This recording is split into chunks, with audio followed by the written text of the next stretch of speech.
অনেক সময় আমাদের জীবন সেই রকম হয় না যেরকম আমরা নিজে চাই।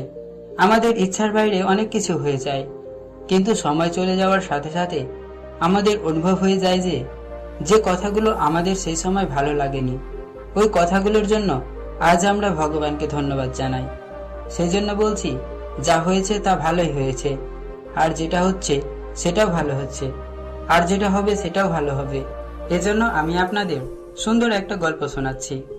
এক রাজার অনেক জায়গা জুড়ে ফলের বাগান ছিল, আর ওই বাগানে বিভিন্ন রকমের ফল ধরেছিল, আর ওই বাগানের দেখাশোনা কৃষক এবং তার পরিবার করত। কিন্তু ওই কৃষক বাগান থেকে পাকা এবং মিষ্টি ফল প্রত্যেক দিন সন্ধ্যার সময় রাজার জন্য নিয়ে যেত। একদিন ওই কৃষক বাগানে এসে দেখল নারিকেল, আম, জাম, পেয়ারা, আঙ্গুর সব ফল পাকা ছিল।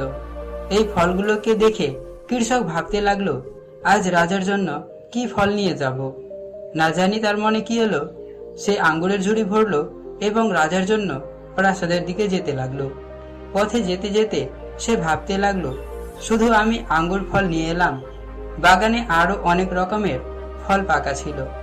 নারিকেল, বেল, পেয়ারা, লেবু, এই সব রকমের ফল নিয়ে এলে রাজা খুব খুশি হতো।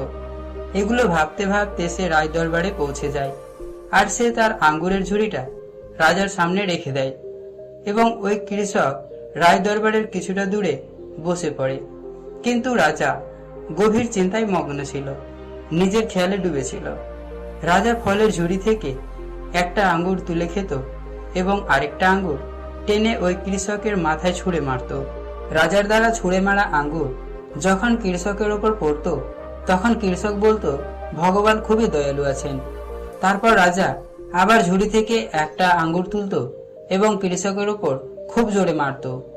যখন ওই আঙ্গুর কৃষকের উপর পড়তো, তখন সে আবার বলতো, ভগবান খুবই দয়ালু আছেন। কিছুক্ষণ পর রাজা নিজের ভুল বুঝতে পারে। তখন সে ভাবতে লাগলো, আমি কৃষকের ওপর কত খারাপ ব্যবহার করছিলাম, আর এটার উত্তরে কি বলছে। রাজা কৃষককে বলে, আমি তোমাকে বারবার আঙ্গুর ছুঁড়ে মারছি আর তোমাকে লাগছেও, তবুও তুমি বলছো ভগবান খুবই দয়ালু আছেন, কেন বলছো? কৃষক নির্দোষভাবে রাজাকে বলল, মহারাজ, বাগানে পেয়ারা, নারিকেল, বেল, আপেল সব ফল পাকা ছিল, তবু আমি আঙ্গুর নিয়ে এলাম। ওই সব রকমের ফল নিয়ে আসতে পারতাম, কিন্তু ভগবানের কৃপায় আমি বুঝতে পারলাম আজ আমাকে আঙ্গুর নিয়ে যাওয়া উচিত। এজন্য আমি ভগবানকে ধন্যবাদ জানাই, কেননা আমি যদি ওই ফলগুলোকে নিয়ে আসতাম আর এইভাবে আপনি যদি জোর থেকে মারতেন, তাহলে আমার অবস্থা খারাপ হয়ে যেত। সত্যিই মহারাজ, ভগবান খুবই দয়ালু আছেন। বন্ধুরা, জীবনে যদি কোনো সময় সঠিক বা আপনার মতে যদি না হয়, তাহলে ধৈর্য ধরুন, কারণ সময় আসার সাথে সাথে সময় তার মূল্য প্রকাশ করে। আর সেই সময় আমাদের মুখ থেকে একটাই কথা বেরোয়, যা হয়েছে তা ভালোই হয়েছে।